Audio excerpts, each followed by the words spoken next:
नमस्कार सभी केंद्रीय कर्मचारी, राज्य कर्मचारी और पेंशन भोगियों के आपके अपने भरोसेमंद YouTube channel government employees times के फ्रेश वीडियो में एक बार फिर से हार्दिक स्वागत है। देश भर के 1 करोड़ से ज़्यादा कर्मचारियों और पेंशनर्स के लिए 6 धमाकेदार बड़ी खबरें, जिसमें बात करने वाले हैं बजट में मिलेगा कर्मचारियों को तोहफा, लागू होगा नया वेतन आयोग, जाने कितनी बढ़ेगी सैलरी और पेंशन, साथ ही केंद्रीय कर्मचारियों के 18 महीनों के बकाया डीए एरियर पर सरकार का रुख साफ है, आया लिखित में जवाब। साथ ही बात करेंगे अब 60 वर्ष की उम्र में नहीं होंगे रिटायर्ड, हाई कोर्ट ने सुनाया नया फैसला। साथ ही बात करेंगे महंगाई भत्ते को लेकर आई good news, all India consumer price index के ताज़ा आंकड़े हुए जारी, अब इतना बढ़ेगा महंगाई भत्ता और महंगा राहत।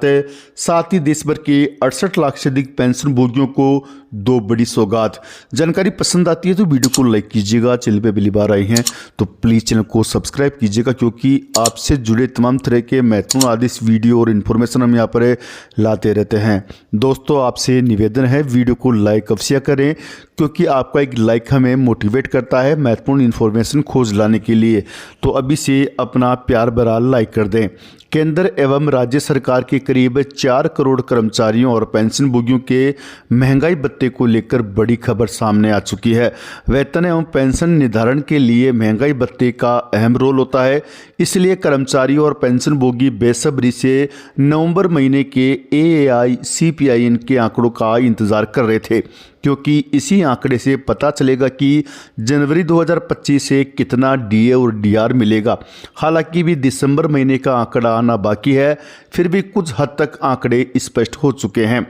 अगर जुलाई 2024 से दिसंबर 2024 के AAI-CPIN के आंकड़ों पर नज़र डालें तो कुछ इस प्रकार आंकड़े दिखाई देते हैं। जुलाई में AAI-CPIN 142.7 था और डीए की रेट 53.65% थी। अब नवंबर में 144.5 है और डीए की दर 55.53 हो गई है।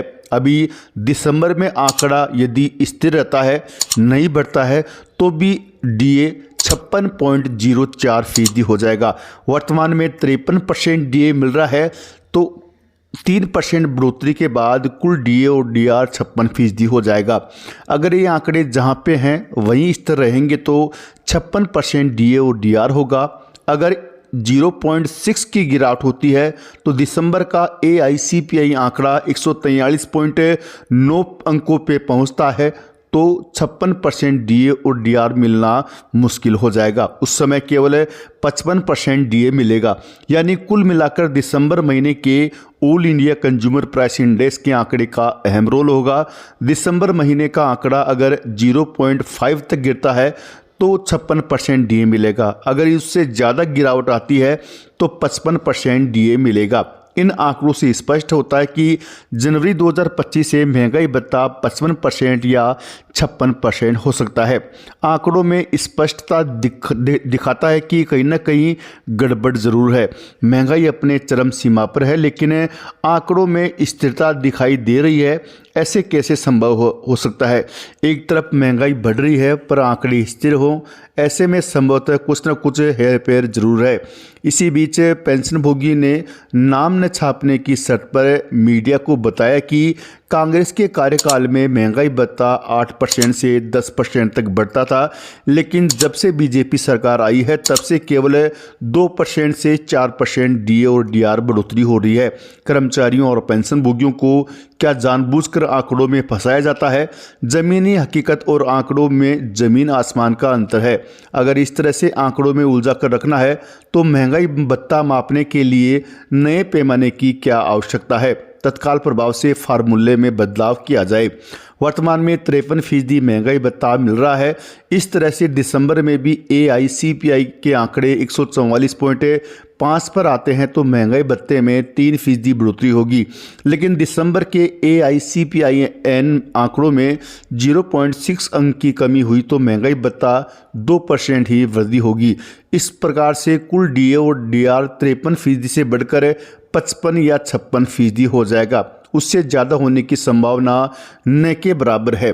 वहीं 18 महीनों के बकाया डीए एरियर पर भी बड़ी अपडेट निकल के सामने आ रही है। कर्मचारियों के 18 महीनों के बकाया डीए एरियर को लेकर लंबे समय से मांग की जा रही है, लेकिन इसको लेकर सरकार की तरफ से एक बड़ी अपडेट जारी की गई है। महंगाई भत्ते के रोके गए एरियर पर वित्त मंत्रालय का फाइनल जवाब आ गया है। चर्चा थी कि सरकार की तीसरी टर्म आ गई है और इस दौरान सरकार इस पर निर्णय ले सकती है। कर्मचारी संगठनों ने भी मांग की थी कि इस पर रुख साफ किया जाए। अब केंद्र सरकार ने वित्त मंत्रालय की ओर से स्पष्ट जवाब आ गया है। इस सवाल का जवाब केंद्रीय कर्मचारी लंबे समय से मांग रहे थे, जिसके बारे में पहले ही वित्त मंत्रालय की ओर से जवाब दिया गया था।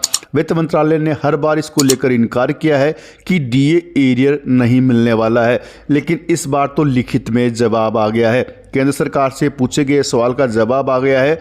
इसके जवाब में वित्त मंत्रालय की ओर से डीए और डीआर का बकाया देने की किसी भी प्रकार की संभावनाओं से इनकार कर दिया है। कर्मचारियों को 18 महीनों के बकाया डीए एरियर मिलने की उम्मीदें अब खत्म हो गई है। वहीं पर आपको जानकारी के लिए बता दें कि केंद्रीय कर्मचारियों और पेंशनर्स को बजट 2025 में 8वें पे कमीशन की सौगात मिल सकती है। साल 2025 में महंगाई भत्ते में वृद्धि के साथ 8वें वेतन आयोग की चर्चा जोरों पे है। चूंकि अब तक हर 10 साल में नए वेतन आयोग का गठन होता आया है। 7वां वेतन आयोग का गठन फरवरी 2014 में किया गया था, लेकिन इसकी सिफारिशें 1 जनवरी 2016 से लागू की गई थी, जो कि 31 दिसंबर 2025 को खत्म हो जाएगा। ऐसे में कयास लगाए जा रहे हैं कि केंद्र सरकार फरवरी में पेश होने वाले बजट 2025-26 में या इसके बाद 8वें वेतन आयोग को लेकर कोई विचार कर सकती है और फिर जनवरी 2026 से नया वेतन आयोग लागू किया जा सकता है। हालांकि अभी आधिकारिक पुष्टि होना बाकी है। अगर 8वां वेतन आयोग लागू होता है तो कर्मचारियों का न्यूनतम वेतन 34,000 और पेंशन 17,000 रुपये तक पहुंच सकती है। सीधे तौर पे कहें तो वेतन में 186% की वृद्धि होगी। हाल ही में केंद्रीय ट्रेड यूनियन और भारतीय मजदूर संघ ने वित्त मंत्री सीतारमण से मुलाकात कर 8वें वेतन आयोग के गठन की मांग की थी, जिससे करीब 50 लाख सरकारी कर्मचारियों और 67 लाख पेंशन भोगियों पर असर पड़ेगा।